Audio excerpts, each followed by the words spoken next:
To our session on sources of war. Our speakers will be David Ulmschneider from the Virginia Commonwealth University, Matthew Del Santo from St. Patrick's Seminary University, and Faisal Ahmad Qureshi from the Istanbul Zaim University. Unfortunately, William Recade is not speaking today. So we're going to get started with Jacob. His paper is entitled Picconian Conflict, the Dialectical Phenomenology of War, and the View of Paul Piccone from Vietnam to Iraq. Thank you very much. So this paper focuses mostly on Paul's interpretations of Vietnam and the period immediately after 9/11. If I had, in a perfect world, if I had more space, he did write a great deal about the Yugoslav conflicts and the years of lead, both of which I would love to have integrated into this. But unfortunately, I just didn't have space. So I'm just going to go ahead and dive in. Over nearly 5 decades of active intellectual production, Piccone refined the sharp edge of his already substantive heterodox Marxist views in such a way as to have molded himself into a discrete and truly individuated thinker. This process was characterized by his distinctive emphasis on social externality and the opening of ways for qualitative change. And though the Paul Piccone who wrote in the wake of 9/11 would have disagreed profoundly with the Piccone of 1968, both were defined by a bellicose presence unmatched by almost any of his contemporaries. Consistent with the phenomenological intellectual framework he espoused, Piccone eschewed abstraction on principle, preferring to engage with the concrete Lebenswelt. He was the only medium through which theorists, he felt this was the only medium through which theorists might apprehend the world around them in a meaningful way.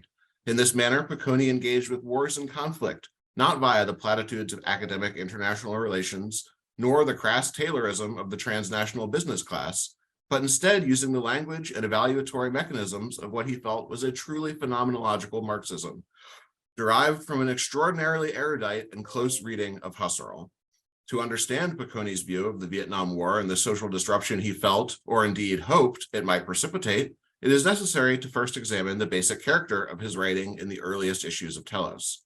From the very first issue, in the spring of 1968, Piccone evinced his characteristic emphasis on the concrete Lebenswelt and a desire to apply Marxist reasoning to the world in a way he felt would facilitate the goal he retained throughout his entire career: qualitative change pursuant to the constitution of a truly humanist society, Marxist or otherwise. Indeed, in the fall of 1968, his first piece for Telos, entitled Dialectical Marxism, Piccone advanced a series of arguments that would remain foundational even after the integration of artificial negativity into his broader intellectual framework, and which spoke directly to the nature of his then unrefined, at least relative to his later works, reinterpretations of Marxist truisms. Many of these assertions, perhaps unavoidably given the context of the time, revolve around his interpretations of the Vietnam War. In Dialectical Marxism, Piccone's distinctive omni-oppositional tendency is expressed from the first. He was, unlike many contemporaries, totally uninterested in the language and shallow conclusions of realpolitik emanating from Western theorists. Simultaneously, however, he was dismissive and hostile towards the standard Soviet line regarding the liberation of the, quote, third world, choosing instead to construct an analysis emphasizing the likely impact of the Vietnam War on the domestic cycle of political agitation in the United States. By 1968, Piccone had established a basic understanding of the dynamic by which the prevailing world system, liberal world system, integrates, sublimates, and appropriates dissent by reducing it to a series of particular technological bureaucratic points of contention, whose ill effects can be assuaged by reformist tweaking. However, in contrast with his later writing, which were explicitly informed by artificial negativity, in which his cynicism about the United States' capacity to engage in meaningful internal adjustments via the existing political economic system had crystallized into such a belief that internal change was impossible, that this homogenizing dynamic that existed in the United States was also present in the Soviet Union and its vassal states, and indeed even more pronounced there. The USSR, he wrote in Dialectical Materialism, becomes increasingly more repressive and generates an accelerated unveiling of its true character, and in doing so, produces dissent that is conditioned by the ideological cloud the very dissenters seek to dissipate. In describing the fundamental process that would later characterize artificial negativity, Piccone revealed something for which much of his earlier work would be noteworthy. The application of these critical analyses to the Soviets in a particularly exacting way, emanating from his self-identification with Marxist theory and his feeling that it had been vulgarized by Soviet institutions. Regarding the Vietnam War, Piccone thus evinces a level of inconsistency that would later be remedied, both in discussions of Vietnam undertaken later in the 1970s and 80s, and particularly in his analysis of American responses to the 9/11 attacks. For Piccone of 1968, the United States' invasion of Vietnam was tripartite in relevance. It represented the incapacity of the Soviet system to articulate revolutionary emancipatory ideas in toto, both within and without. Excuse me, sorry, computer thing there. Rendering the USSR incapable of rendering any but the most basic material aid to their allies. It demonstrated for him simultaneously the opening of a path to genuine change in the international order, and a cause for optimism, a position which he would later revise. More importantly, however, it revealed the contingency of American interventionism based on its alignment with business and colonial interests, and the specific character of American dissent, manifested via the increasingly belligerent student protest movement. In his earliest writing about Vietnam, he expressed what could be perhaps best be described as his most orthodox Marxist positions, derived from his characteristic analysis of the university protest movement, which rooted through the lens of dialectical phenomenology. Writing in Dialectical Marxism, Piccone claims, for the first and last time, that the inherent dynamic of contemporary conflict favors peripheral polities. In that briefly held view, the economic domination of the imperial core has precipitated a scenario in which, quote, anti-colonial and imperialist wars can only be fought with the weapons and means produced by the very oppressors, while what guarantees their success is the imposition of new conditions of battle in which the colonialists or imperialists cannot possibly compete. This is fatal to the whole imperialist system, for it not only removes from its domination whole areas of economic expansion, but also vitally affects the internal structures of such a system. This is most appropriately read as a manifestation of Piccone's ongoing break with traditional Marxist analyses. The first assertion regarding the inevitability of anti-colonial victory is a gesture towards ideas he would eventually abandon, while the latter, regarding the vital impact of conflict on the systems that produce it, he would retain and deepen. This view would come to define his perspective on Vietnam War vis-a-vis his later integration of artificial negativity. In the most simplified expression of the Picconean view of revolutionary dynamics, qualitative or emancipatory change requires pre-existing externalities, social or economic aggregates not substantially integrated into the prevailing political economic system. These groups are, in his view, uniquely positioned to apprehend and oppose the manifold systematic failures of the liberal apparatus, emanating as they do from individuals in socioeconomic positions for whom the collapse of this prevailing system would not necessarily imply destitution. It is clear that between the fall of 1968 and the spring of 1969, Piccone continued to ruminate primarily on the character of the increasingly popular and vituperative student protest movement, writing in 1969 the seminal piece, Students' Protest, Class Structure, and Ideology, where he most directly expresses the real relevance, in his view, of the US invasion of Vietnam. Piccone's interpretation of the student protest movement is, as with all of his work, couched in the densely theoretical, but never superfluous, as he was a famous despiser of obfuscatory jargon, language of phenomenology wedded with more mainstream Marxist materialism. The critical components of the student protest movement, he felt, were twofold. First, in contrast with previous social movements, such as the beatniks, who represented a, quote, degenerate otherness to the clean-cut and healthy bourgeois paradigm, and by dint of that appearance, quote, complemented and gave logical consistency to the proper way of living. The student movement was, unlike hippies and beatniks, composed principally of individuals in whom the members of the mainstream could recognize themselves, but who were simultaneously, as yet, unintegrated into an economic structure that incentivized perpetuation of the conflict.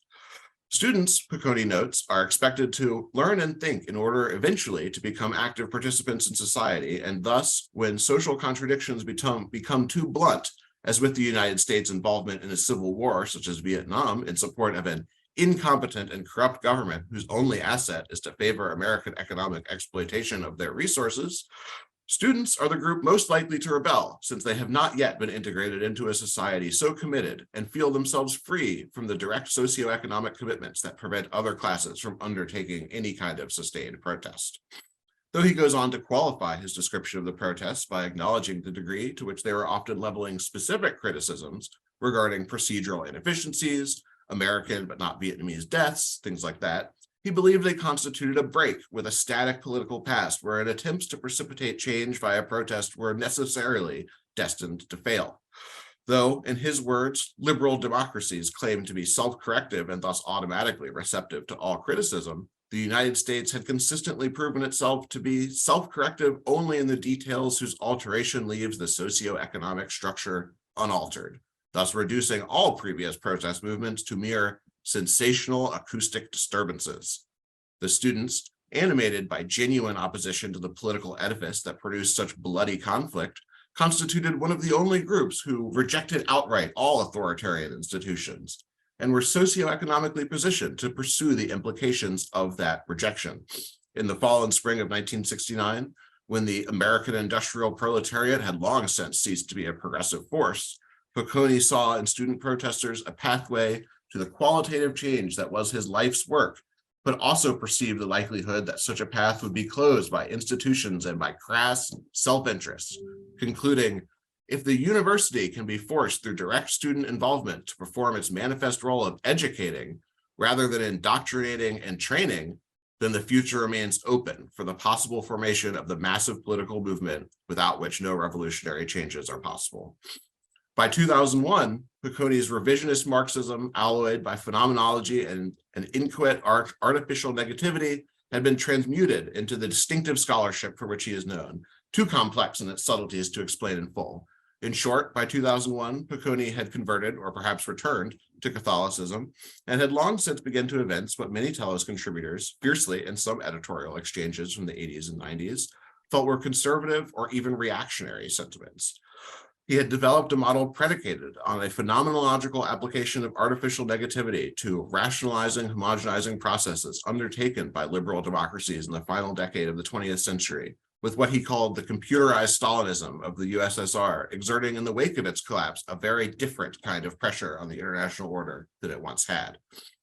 Piccone most substantially addressed 9/11 immediately in the wake of the attacks. In his piece, quote, "So this is the brave new world order," published in Telos in winter 2001. Though Piccone would go on to write about the wars in Iraq and Afghanistan, this piece constitutes his most immediate and substantial treatment of global conflict in the 21st century. It is an insight into his view and his integration of artificial negativity and the Soviet dissolution into a broader model by which he understands international politics, European politics, and the relationship between the two with the United States. For Piccone, unsurprisingly, the New World Order of the 1990s had failed to manifest itself, with life in Europe and the United States returning to the status quo ante regarding their respective systems, defined also by an international orientation he characterizes as benign neglect, accompanied by infrequent, misguided Western interventions. For Piccone, 9/11 was a collective failure to come to terms with post-Cold War realities, precipitated by the bankruptcy of Western political thought. It represented the through line of institutional failure that was constitutive of the previously referenced return to normalcy of the 1990s, the generalized paralysis of the Western state apparatus when attempting to confront any polity or entity external to the existing order. Indeed, by 2001, Piccone no longer perceived the potential vitality he located in the student protest movement of the late 1960s anywhere in the political spectrum. The intervening decades have been notable for the advancing project of national homogenization, which eradicated the possibility of qualitative externality manifesting itself in the form of a mass movement. Indeed, he felt that both sides of the political spectrum had long since collapsed into a flaccid center principally concerned with the maintenance of the status quo. His analysis of the Western incapacity to effectively respond to 21st century crises is, in contrast with writing from early issues, unwilling to engage in the same kind of leftward theoretical concession as he was regarding Vietnam, where his analyses always included some kind of pro forma acknowledgement that the forces with which they were contending were, indeed, imperialist in the classic sense of the term. As Piccone's analyses crystallized over the course of his life, the traditional vernacular of Marxist analysis became increasingly irrelevant for his purposes, glossing, in his view, over the critical components of contingency and cultural economic particularity. Indeed, by 2001, the Picconean model was fundamentally dismissive of left institutional efforts in the West. He anticipated the ineffectiveness of the anti-war movement, deriding the earliest protesters and their left liberal allies, not incorrectly, for, quote, a paucity of concrete radical alternatives that automatically translates left criticisms into the same pious proposals predicated on the kind of secularized Christian values that left otherwise dismisses as terminally Eurocentric. The centralization of a democratically legitimated power to contain the destructiveness of private capital, global equity modulated by the UN and other international bodies, and ultimately an acceleration of all disruptive, modernizing, and homogenizing trends that he felt had precipitated the attacks in the first place. Similarly, however, he felt that a confused and fragmented right was equally incapable of mounting a meaningful response, instead falling into the typical pattern of anachronistic jingoism and spontaneous patriotism, where political capital was inevitably spent on pursuing various domestic squabbles. With his characteristic prescience, Piccone understood that such a degree of political calcification would produce, quote, an impossible isolation, combined with a desire for revenge that immediately translates itself into a call for massive military intervention, directed by a polity or polities, struggling hopelessly to reconfigure themselves into a global police force, able to confront new threats they can neither understand nor identify, and whose attempts to reorient themselves towards stateless conflict would necessarily imply a kind of creeping realpolitik cynicism. The increasingly impossible notion that the traditional American ideals of freedom, democracy, equality, difference, compassion, etc., might animate interventions would be eradicated in the public sphere, replaced by a general recognition that world conflict is animated by concrete objectives unrelated to such abstractions. Indeed, he felt that the United States had now reserved for itself the right of intervention in any country, while at the same time remaining unaccountable to anyone but its own well-mediatized domestic constituency. His predictions regarding the post-9/11 world were largely borne out, particularly regarding the likelihood of an effective coalition military solution. He also anticipated the grievances that would later be articulated by groups like ISIS and Boko Haram, who reacted in large part to the inescapable spread of American culture. He wrote, in the case of American liberalism, which most forcefully seeks to guarantee the legitimacy of all particular cultures, turns out to be part and parcel of one particular culture, thus unable to stand above all others as a kind of universalistic umbrella. Thus, any attempt to impose these ostensibly universal values would inevitably precipitate the kind of broad and intractable conflict that occurred, and that one that could only be solved or ameliorated, in his view, by an authentic consensus among Muslims across the world. Piccone's analysis of the Vietnam War was largely predicated on attempts to interpret the impact it would have on the deteriorating Western political apparatus, attenuated by the vestiges of his belief in traditional Marxist dialectics, a hope that qualitative change might emerge from within, and the nascent dynamics that would eventually coalesce into his use of the artificial negativity thesis. The Piccone of the 1960s was engaged in a specific intellectual project concerned with the application of phenomenology derived from a close reading of Husserl, Heidegger, Kant, and Marcuse, to the project of apprehending the paths to authentic qualitative revolutionary change. The Piccone of the 21st century retained the scholastic substance of his earlier incarnations, but informed by a profound skepticism regarding the capacity of the Western populace to resist the domination of the new class and transnational liberalism. In the conclusion of So This Is the Brave New World Order, Piccone wrote, September 11th has driven home the fact that, while the Cold War is really over, managing the new peace will require even more engagement to make sure that globalization does not deteriorate into more Western opportunism, cultural homogenization, and the instrumentalization of the world's population to the imperatives of capitalist accumulation that, as Marx foresaw, have long since ceased to make much sense. Though he would tragically die before the trends he so adroitly identified would unfold, the Picconian model in which the possibility of change is co-located with externality remains an analytical method defined by predictive acuity and, if a plurality of us are ever prepared to listen, a path towards the humanist Lebenswelt that he spent his life pursuing. Thank you.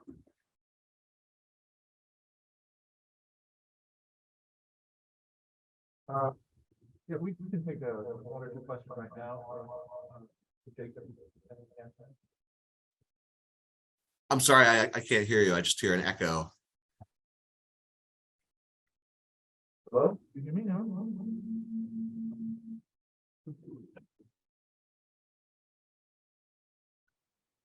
Okay, so this consent. You.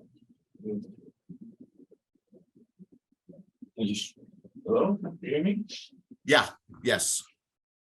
I just want to find out if anybody has an immediate question right now. No, okay, well, we're gonna move on to the next paper and then we'll have more questions at the end. So our next paper is, will be given by Matthew Belzak. Paper is titled War of Secularization and the Rebellion Against the Divinely Established Order. Matthew? Thank you very much. I'm afraid I have to begin by saying that, as sometimes happens in the course of these things, in preparing this paper, one aspect of the things I intended to present ended up overshadowing the other, or the others, that is. As a result, I'm going to actually narrow the title of my paper and the subject that I'll talk on. So I actually have renamed my paper from Kant to Krupp and Kiev ? Vladimir Ern and Secularization, or the Death of the Sacred as a Cause of War, 1914 and Today.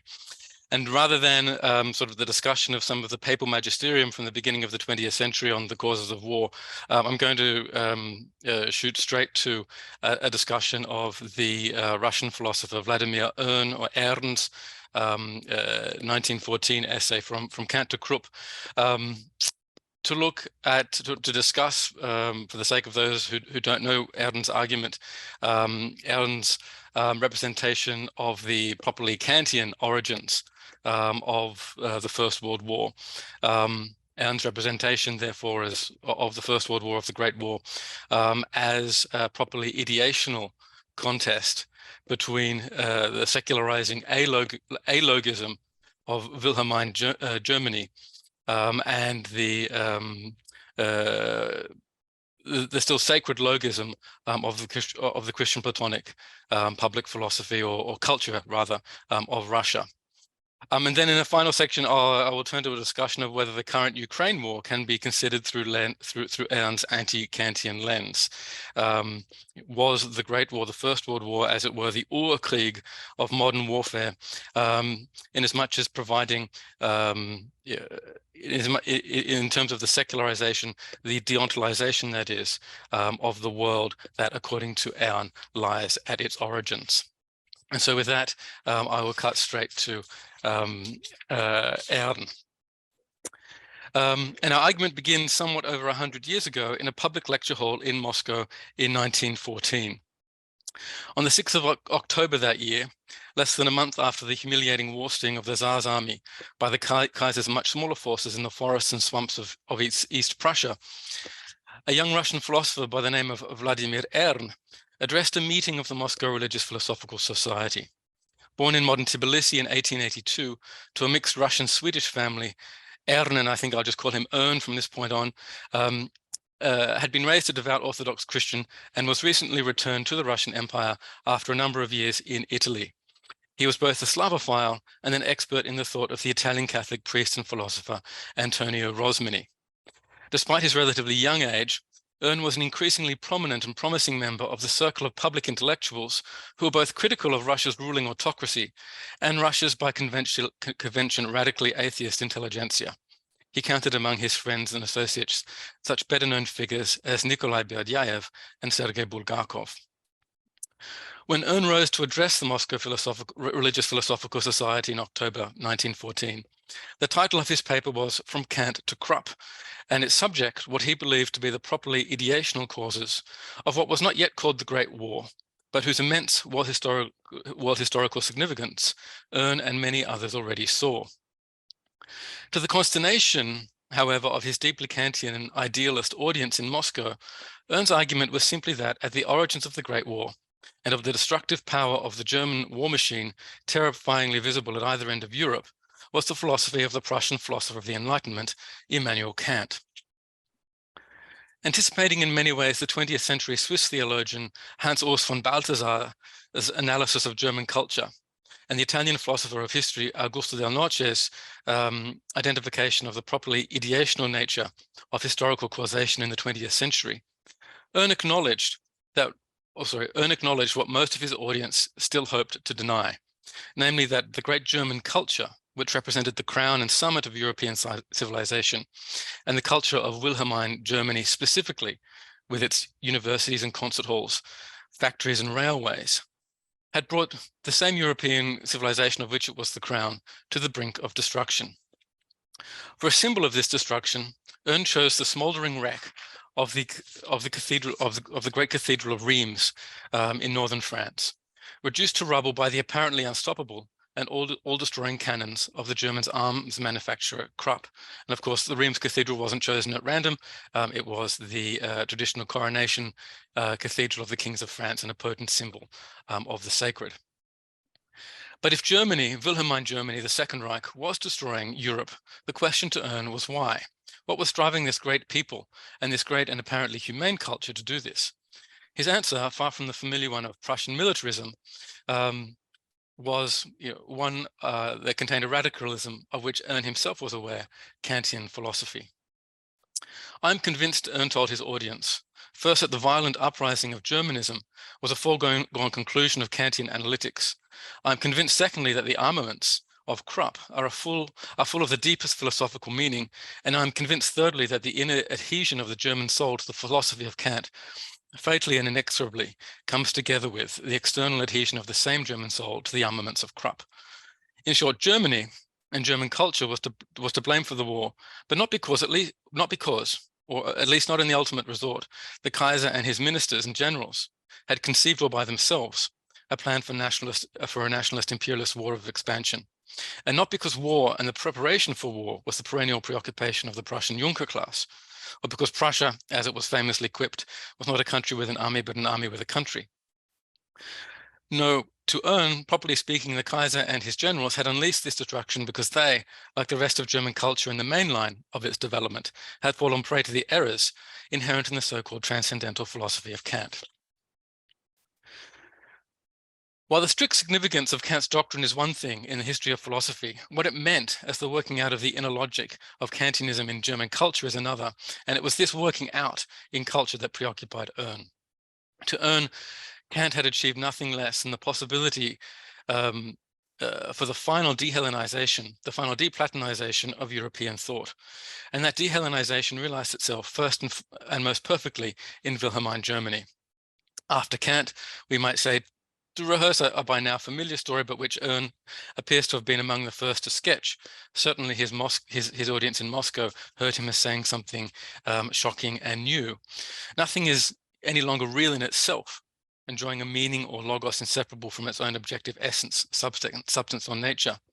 Rather, things, everything, possesses only such reality as it does, as a projection of the mind, not so much viewing as manipulating it, so that things, anything, should be not what it is in itself, but what its manipulator wants it to be for himself.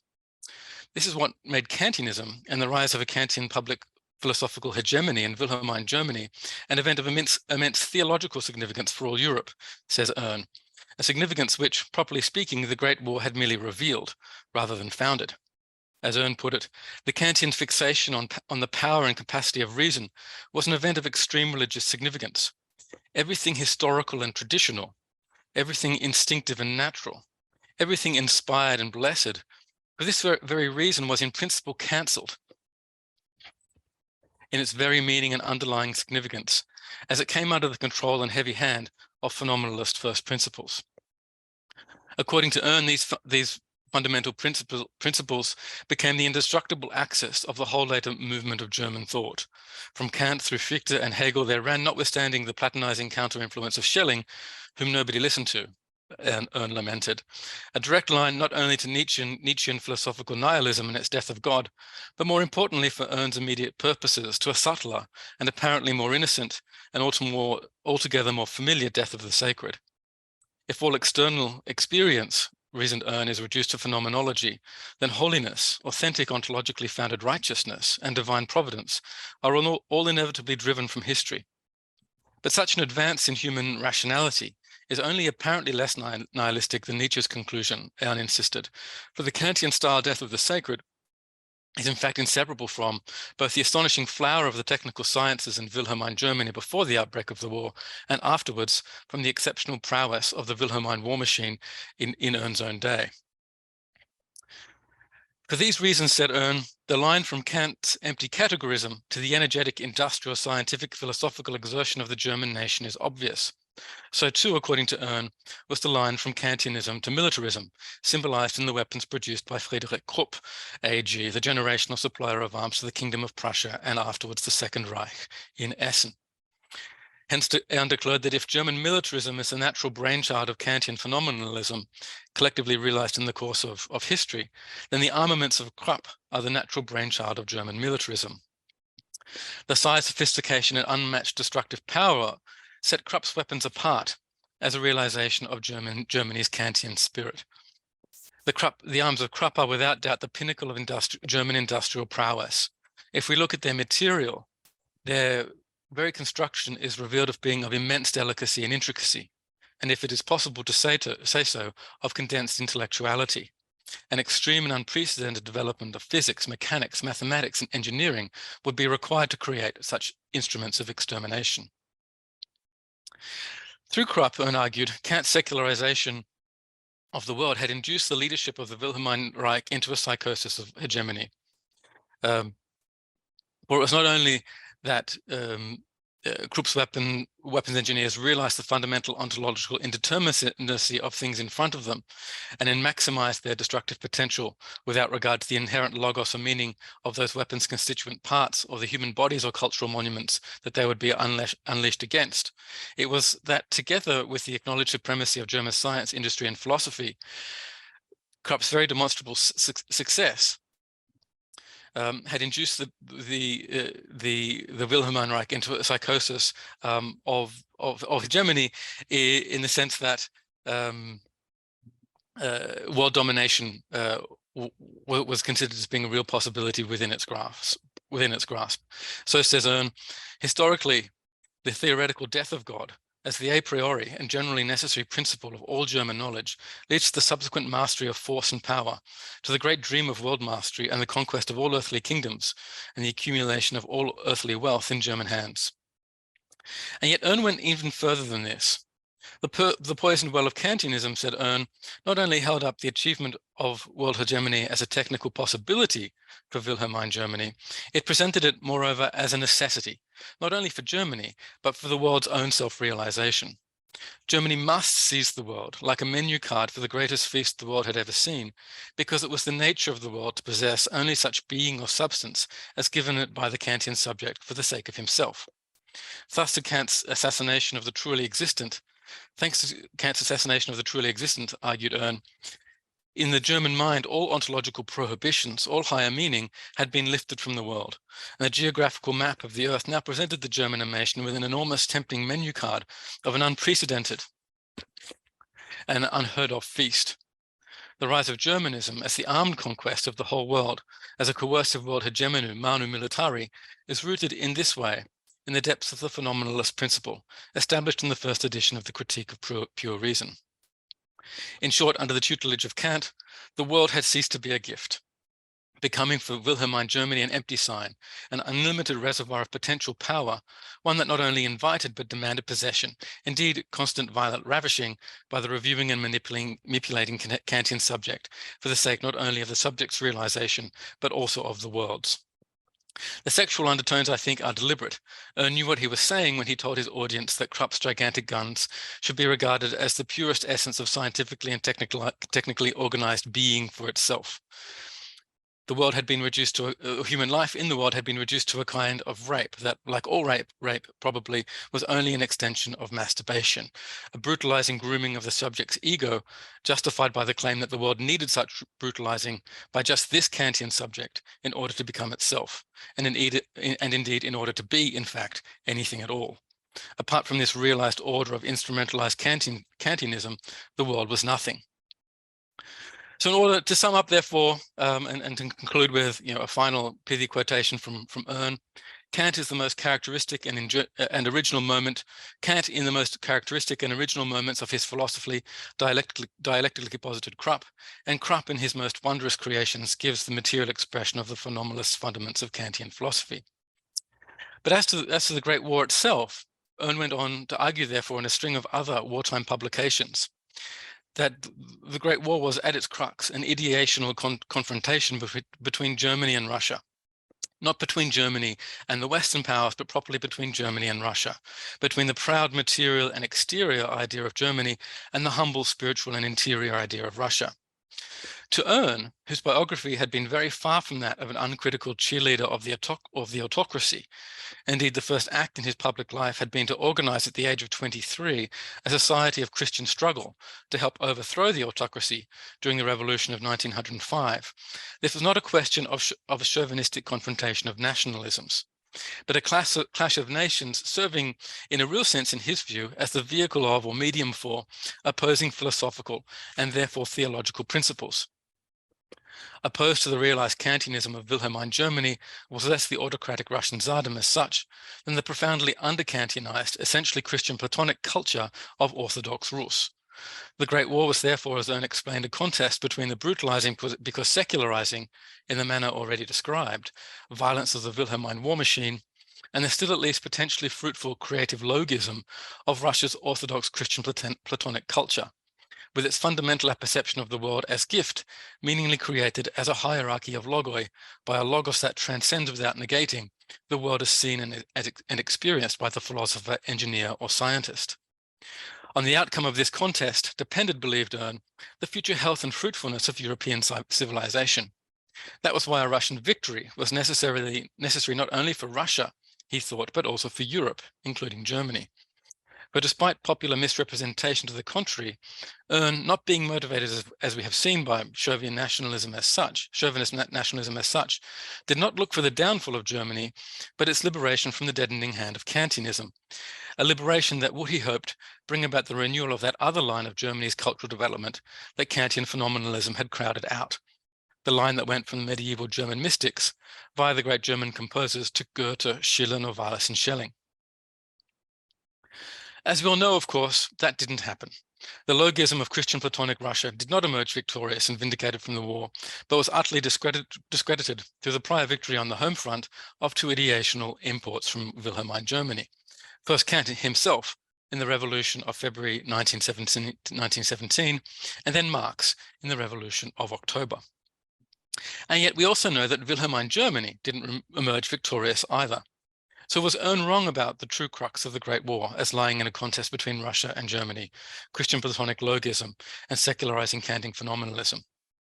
I would like to argue that no, he wasn't, because the secularizing Kantian phenomenalism emerged victorious anyway. In the setting of the Urkrieg of 1914 to 18, it turned out that the only power capable of defeating Wilhelmine Germany was that whose elite matched or even exceeded that of Germany in its adhesion to Kant. That is to say, the United States of America in the age of Taylor, Ford, and Woodrow Wilson.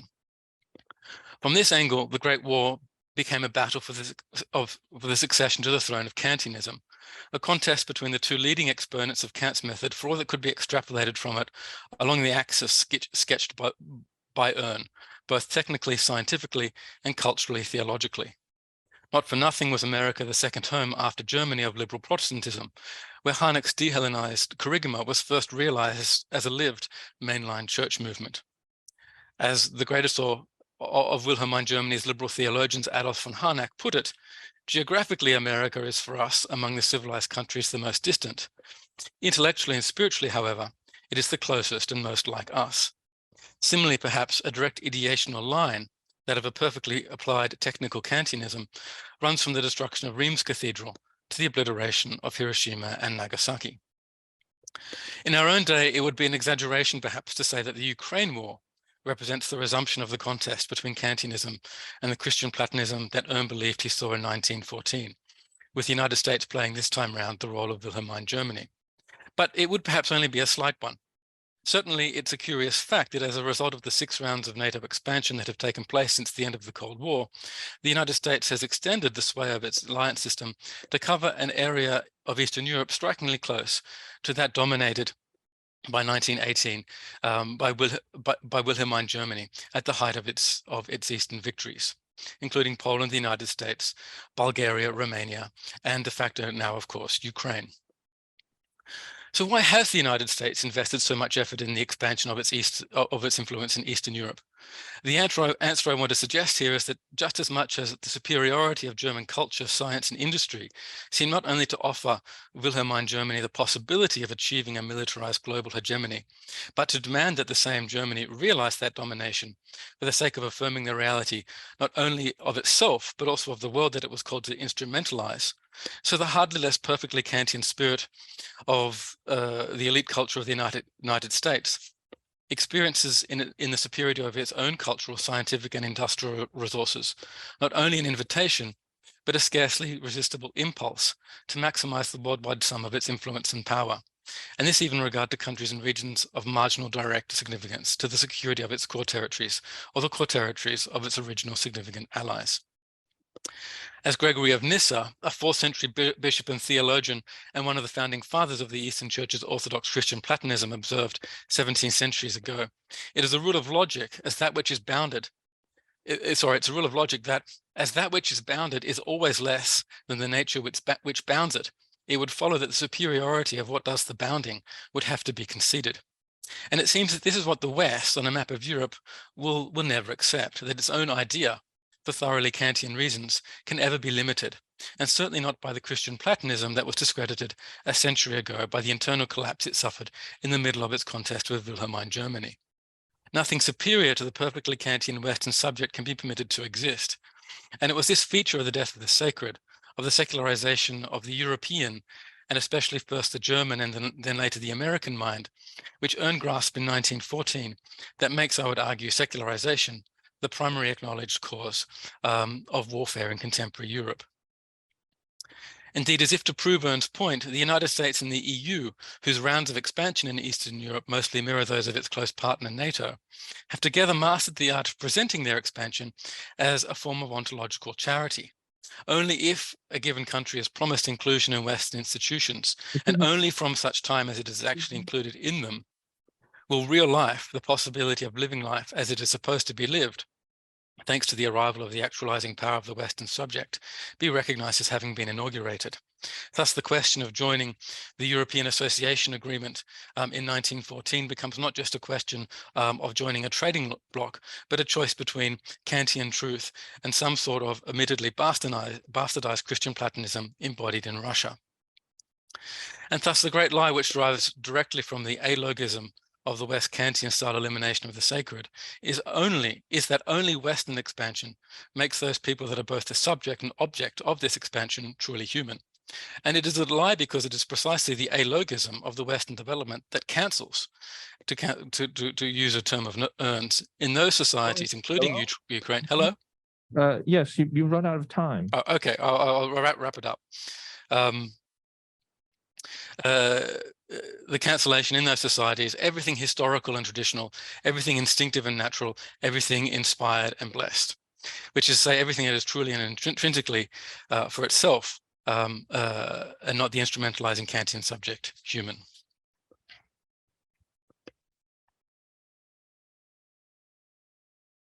I'll leave it there.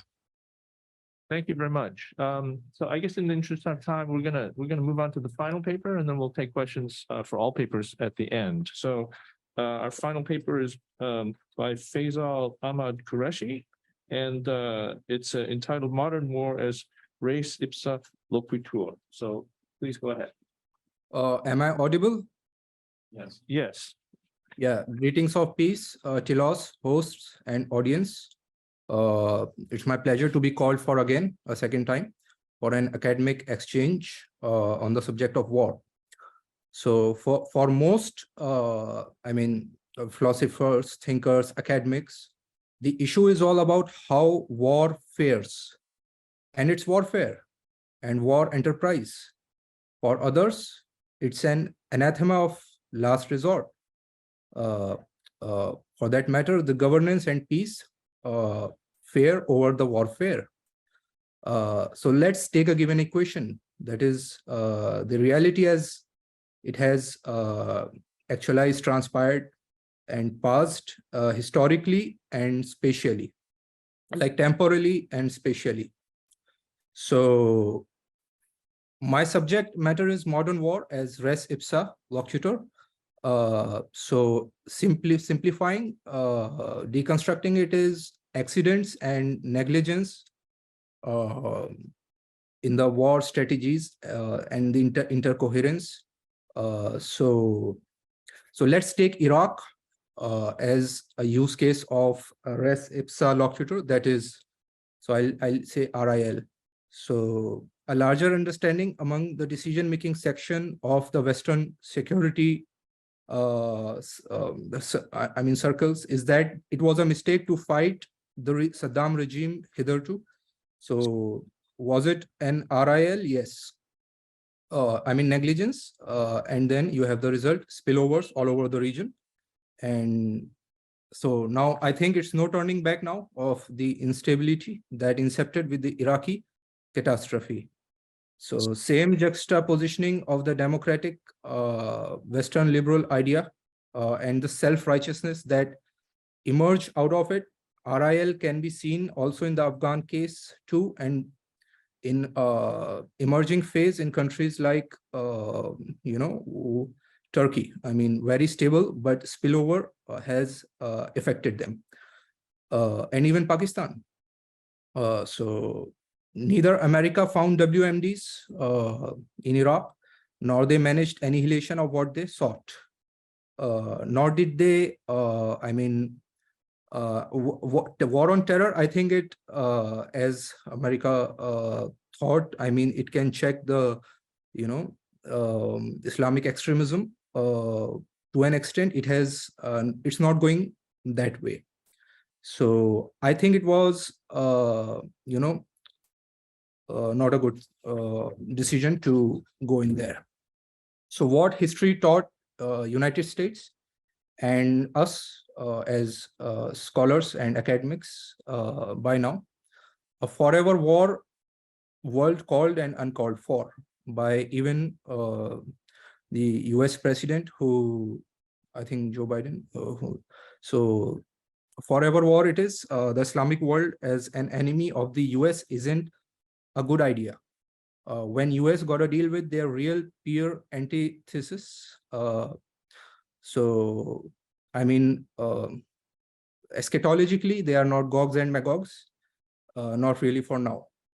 Unfortunately, the locus standi of US democratic leadership isn't in line and isn't being followed by the US administration's, the military-industrial complex and the deep state. I won't say that it is a rogue relationship among the state apparatus, but there is incoherence, and the strategy and the decision making suffers, and humanity suffers. They would never wish a detente with those who may not threaten them, but they seek to threaten them, as feared former President Dwight Eisenhower. He feared unchecked military-industrial complex, American military-industrial complex, which cannot be controlled in a top, a down manner.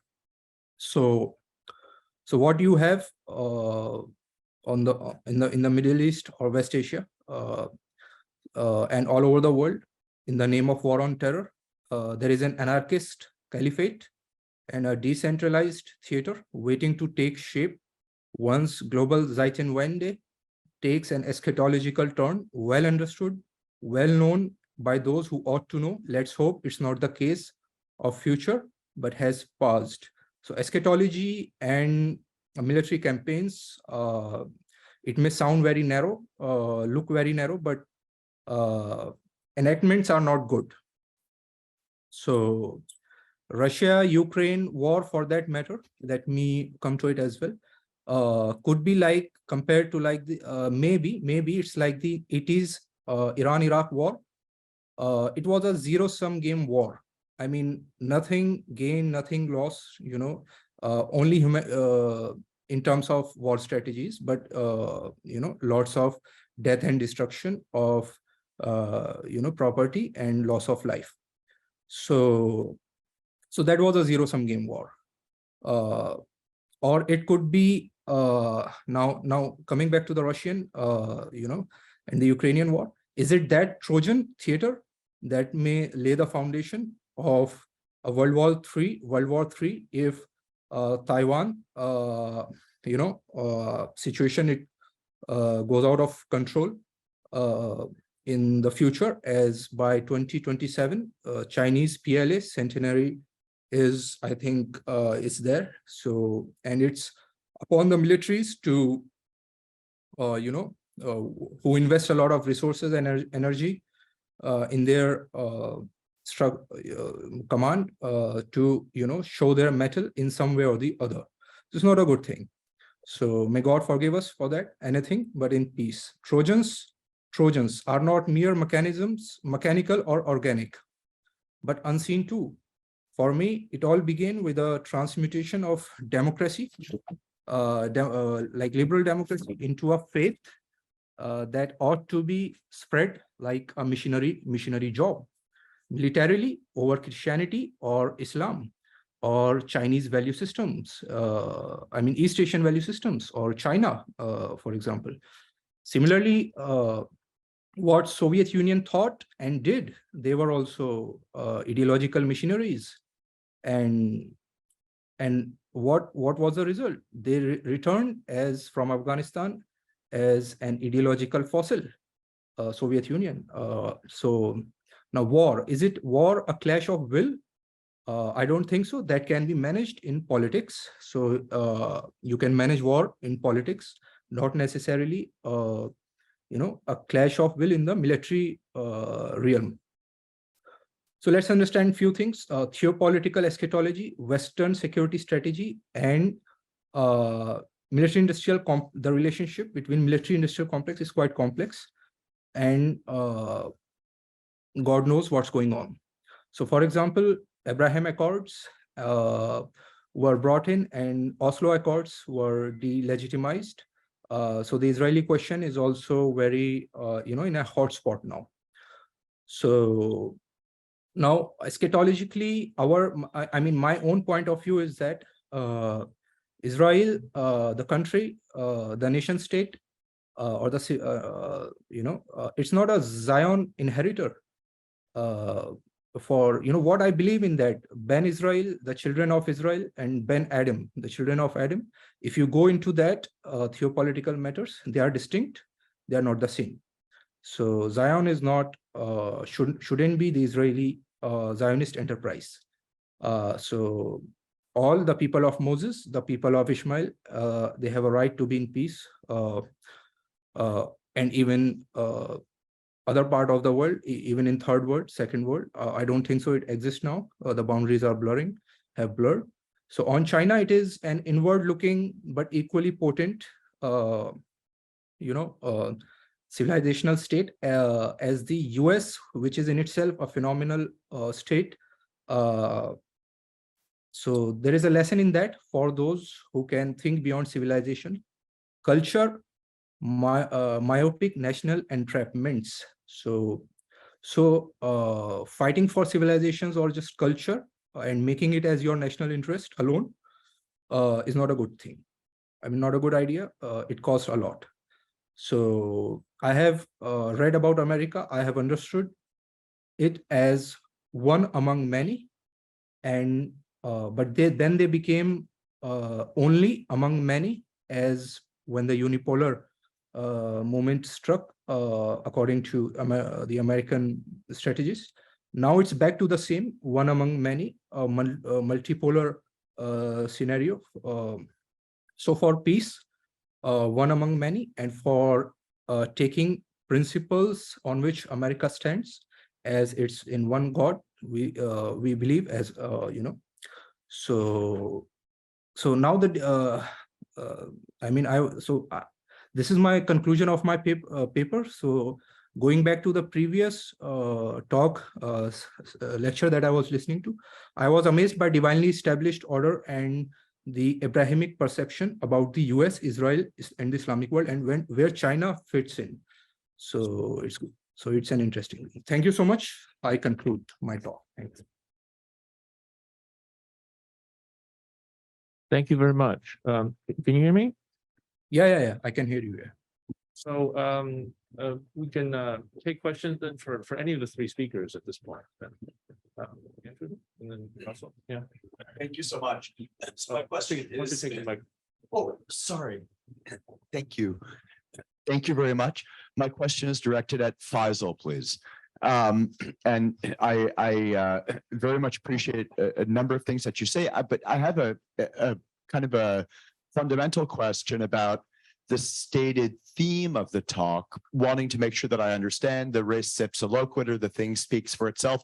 What is it that speaks for itself? Is it, and I guess this is a rhetorical question, and trying to understand better, is it the fruitlessness of pursuing war in an eschatological vein with grand theological or ideological ambitions? Is that what speaks for itself, that this is a fruitless endeavor, or is it something else? Thank you. Yeah, thank you for your question. Res ipsa loquitur, legal terminology. I mean, negligence speaks for itself. Negligence, where in the war history of the Western military thought, you can, clearly understand. Everyone knows, even in the academic community and the forces, community, that everywhere around the world, that Iraq was a serious mistake, very severe mistake that, has blown out of proportions now. And it's not going to, be checked as easy as it, people think about it.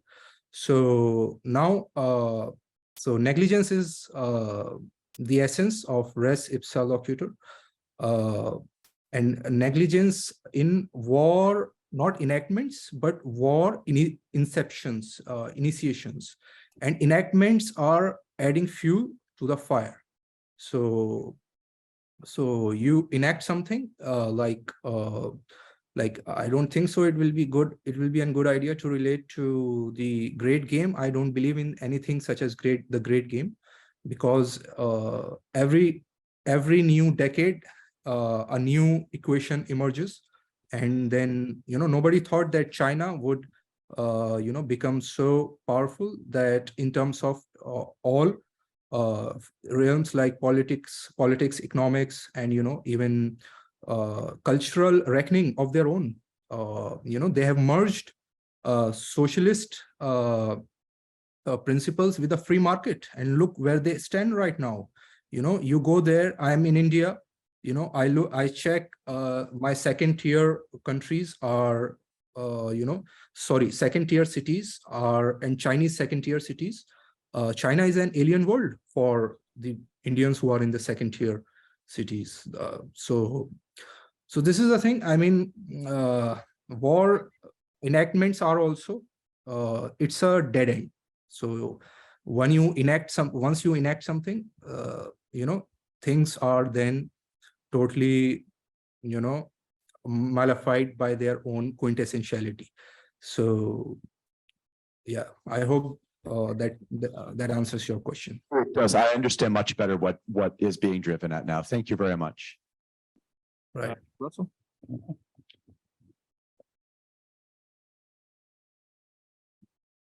Thanks to all the panelists. I have a question for Jacob and a question for Matthew. Jacob, you mentioned in passing Paul's turn to Catholicism. Could you talk a little bit more about that, and particularly where it's evidenced in the journal or elsewhere? And Matthew, unfortunately, I don't know Ern. I'm looking forward to exploring him. I appreciate your account of him. But it sounds to me like part of the many efforts to explain the 20th century German catastrophes in terms of the philosophical legacy. there's there's the Kant as the source of the evil. More familiar is Hegel as precursor of totalitarianism. There's Nietzsche as the source of authoritarian behavior. Can you place Ernst's focus on Kant in that wider philosophical legacy context, please? So just to address your questions about Piccone, I think that I, in many ways, am probably not the best person to answer that. You know, I did not have the privilege, like so many people here, of actually knowing him. And I really get the sense when I read about him and I read his work, that despite his conversion later in life, right, he really didn't allow that to exert a vulgar influence over his work. Like it certainly did have implications for his work, his emphasis on cultural particularism and this idea that cultural particularism in its most authentic and organic form would manifest itself via religiosity, right, which he felt created, strengthened, and maintained social bonds that would otherwise be attacked by the systems of liberalism and capitalism and the way they erase all distinctions in order to more effectively extract profit from any group. And so while I think that that is the main theoretical influence that it exerted on things, I get the sense that a lot of it was something very personal for him that I wish I had insight into, and that I just don't. My main source is I think an essay that was written by someone in this room from the Journal of No Illusion, the Outside Academe, as well as just some of the other stuff. I've read basically everything he wrote in Telos over the years, and I have Towards a New Marxism, his book that he edited, in a drawer somewhere here. And so I think that his Catholicism, because of his exacting standards, his tremendous erudition, was more of a personal thing that did have a deep relationship with his changing scholastic proclivities, but that I just wouldn't want to confidently make any assertions about.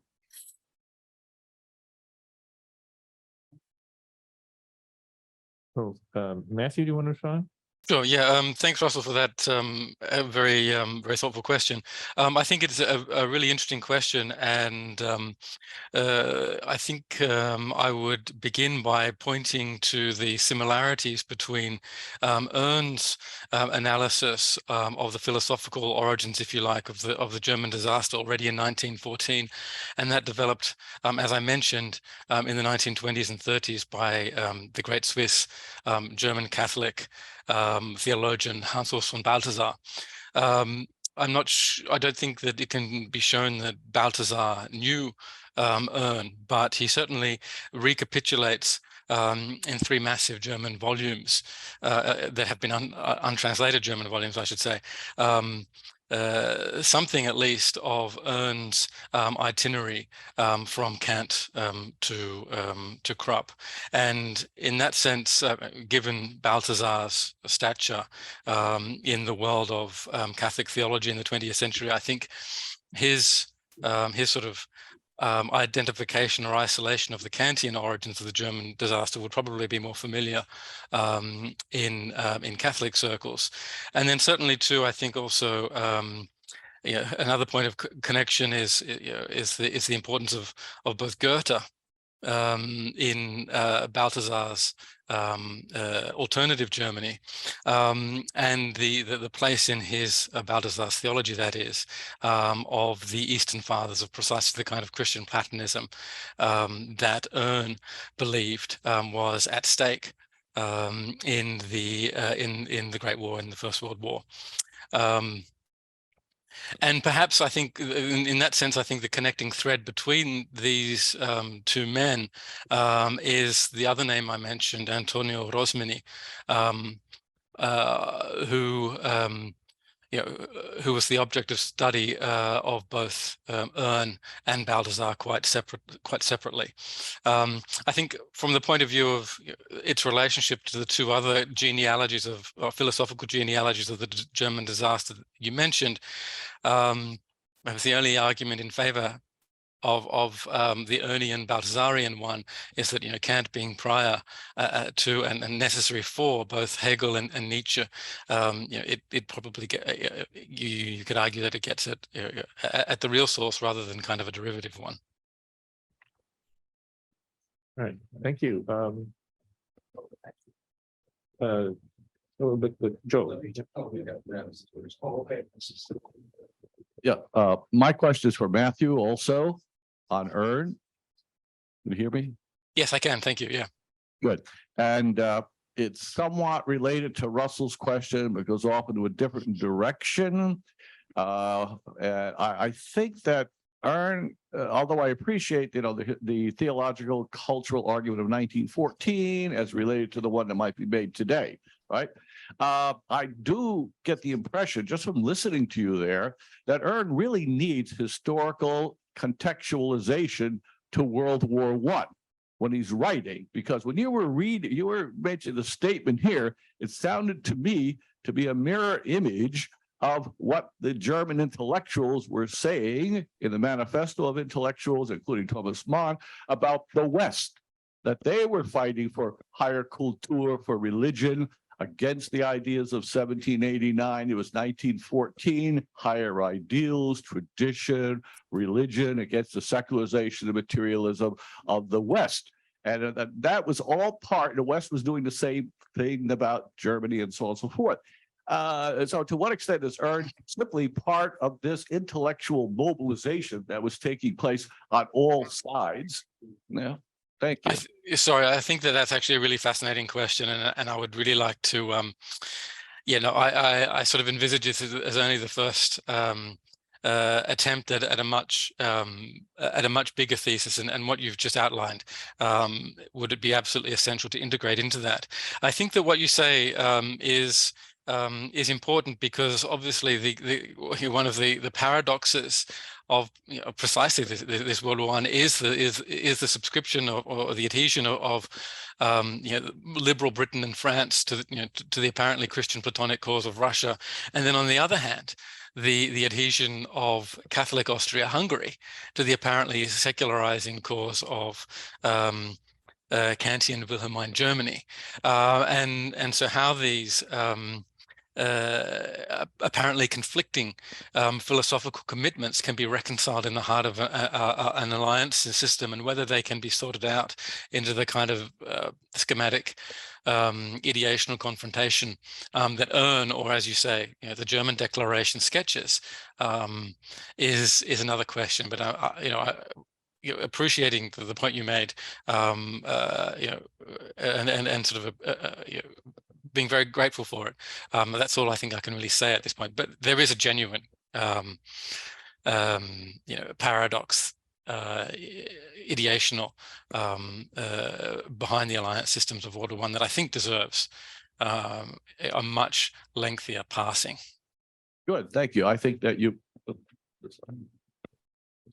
Good, thank you.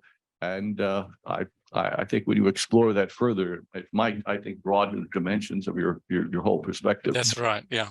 Thanks a lot. Yeah. Oh, hi. Yeah, I just want to comment on Paul's alleged conversion to Catholicism. I think we need to make a differentiation between religion and faith. It is arguable that Paul did turn towards religion as a means of developing a form of contemporary communitarianism as a source of some normative basis for the community. I would find it very hard to say he had faith. So my suggestion is, if you're reading Paul on religion, don't confuse that as faith. I think that's a fair point, right? And that's something that I've struggled with reading him myself. And I feel like actually determining whether or not that he had faith, right, is something that is basically impossible, right? We will never be able to look into the mind of Paul Piccone and discern what actually animated him in that regard. I mean, I certainly agree with you in the general sense. You know, having read virtually everything he wrote in Telos over the years, I never got the sense that Paul Piccone was the type of person for whom an uncritical acceptance of the supernatural was something that he could reconcile with his rigorously phenomenological method of analysis. But at the same time, I also think that his emphasis that you mentioned, on organic communitarianism, on the constitution of a society characterized by authentic connections between concrete groups of people serving immediate interests rather than being dominated by abstractions, was so genuine that I also have a hard time imagining him taking these religious ideas and institutions and procedures and just using them as a medium by which this society that he wanted to build could be constituted, right? Because that just seems so cynical. And I'm not saying that that is inconceivable, right? It's just that I have never been able to decide one way or the other whether or not he was evincing genuine religiosity or systematic conclusion that he had arrived at after years of work. It doesn't have to be cynical to separate religion from faith. There are presidents. I mean, I'm willing to argue Hegel made a distinction between religion and faith. He looked towards religion, but he did not have faith. But that said, I just want to point out that I think, unlike Gillian Rose, a fellow traveler here who converted to Anglican Church on her deathbed, that did not happen with Paul. So, I just want to point that out. Again, Thank you. That's a fair point. Thank you very much. On religion, don't confuse that with faith. Right. Okay. Thank you. So, back there, and then you. Hi, I have actually a question to Matthew. I'm not familiar with Earl myself, but I was very curious by this connection that you made between Count Krupp and military incursions. And I was wondering why would, for instance, Earl, if you would have any idea, would make precisely this connection rather than, for instance, not extending the connection to something like Plato Krupp or at least Descartes Krupp? Do you think that? Well, yeah, and that's a good question, and he does. It's not Descartes, however, that Earn identifies as being the antecedent to Kant. It's in fact Luther. So holding true to the primacy of the theological in Earn's analysis, the line that Earn traces is from Luther to Kant, and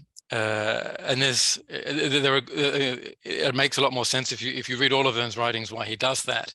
In particular, I think it has to do with the place of what Earn calls the bridality of the world, the fundamental feminine or female character of the world, which is eliminated theologically in German, in a certain sort of line of German thought by Luther's rejection of Catholicism and demotion of the place of the Virgin Mary. So there's theologically speaking, the line that Earn sketches is from Luther to Kant rather than from Descartes. And he has a different, when it comes to Descartes, I mean, he sees Descartes as sort of anticipating some of the Kantian elimination of the objectivity of the world, the objectivity of a symbolically feminine world. But he in fact identifies also some of an anticipation of the same movement in British empiricism. But he says that both British empiricism and French encyclopedism are both certainly British empiricism less systematic, less sweeping in their deconstruction of the subject, of the object of knowledge than Kant. It's only Kant actually represents something quite new vis-a-vis both the sources of British empiricism or Cartesian, the French style Cartesian rationalism, in its abolishment of the ontology of the object of knowledge. Yeah, thank you. I guess Mike. Yeah. Thank you. Hello, thank you very much for a set of really provocative papers. I have a blended question, and I'll try to keep it short because we're just about, I think, getting close to time. And it's concerns to Matthew and Jacob. I was really attracted to the reading of Kant and this notion of rationality blending into nihilism. Since the Kant that I'm traditionally that I'm aware of in traditionally Kantian circles that defend Kant precisely on the grounds of perpetual peace is a different version than the one that Ern and you presented. So I found that publication really fascinating. I was wondering if any of the work of Ern, who I also don't know, the essay on perpetual peace figured at all, since that's the one that people tend to go to when they're proposing a cosmopolitan, rational pursuit of existence outside of relations of war. And I think too that the slippage between rationality and nihilism, maybe in that essay, that whole notion of perpetual peace being both the goal of rationality and the figure of the dancing skeleton on the Dutch innkeeper's door, who's this sort of macabre Gothic presence that sort of haunts the argument of rationalism there. I don't know if that came up in Ernst Stepford, but he picked up on that. And then the transition to Jacob, since I don't remember well, but I read it a long time ago, the article in Telos by Piccone in 2001. If his pointing out of a loss of political vitality in post 9/11 America, if some of the features that he talks about in that essay have to do with this Kantian slippage between rationality and nihilism. I think my answer might be a little bit simpler. I'm not super familiar with Kant, but the way that Piccone uses him and this sort of relationship between rationalism and nihilism is that he sees the process of perpetual rationalization as associated with the liberal apparatus as sort of fundamentally precipitating a kind of nihilism, right? That is designed only to perpetuate the system in its current incarnation, absent any meaningful ideological commitments, sort of, which is in itself his vision of liberalism, right? It's this aggregate of interests that doesn't have any actual substantial overarching ideology besides an attempt to be that ideology. And for Piccone, his critique of rationalism is undergirds almost everything he writes. One of his most foundational essays is a lengthy criticism of Galileo, actually, for whom he blames a lot of the modern state failures for having set this stage for the Enlightenment with his own kind of positivist proto-rationality. And he then extends that blame to Kant. And then further, when he looks at something like 2001, he sees the inertia that this rationalism has taken on and imbued modern American liberal society with, as having produced this kind of paralyzed narcissistic state. Thank you. It is another really excellent question, because the fascinating thing is that Ern doesn't refer to Kant's essay on perpetual peace. Certainly not in any of Ern's works that I've read. And I have to say that I haven't read them all, but the other sort of factor that I think is present here, or explaining consideration, is how young at death Ern died. He died of I think kidney failure just a couple of years before even World War I had concluded, after giving this essay, which became this lecture, which became an essay. So I don't know whether it was something that he simply never got around to talking about, or whether he was ignorant of it.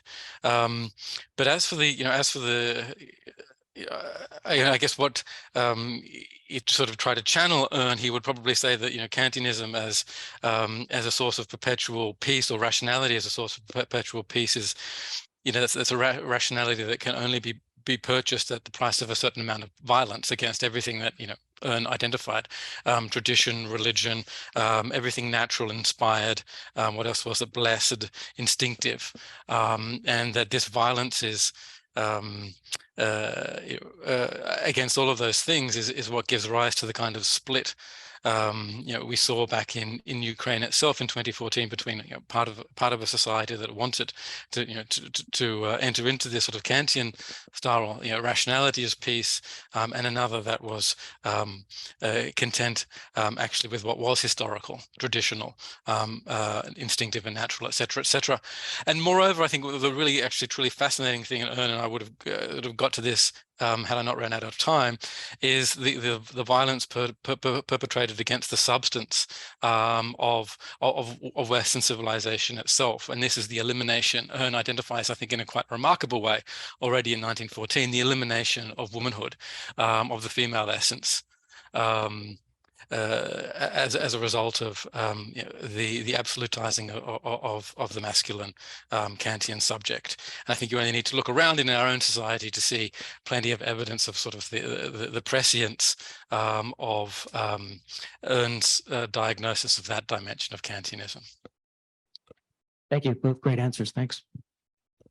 I also would just add that the Picconian model for that, the idea of perpetual peace, the absence of explicit conflict induced by an actual rational system, also implies a different type of violence, right? Imposed on all of these culturally particular aggregates. The violence of rationalism and homogenization for him was as explicit and destructive as the violence implied by an actual physical military conflict.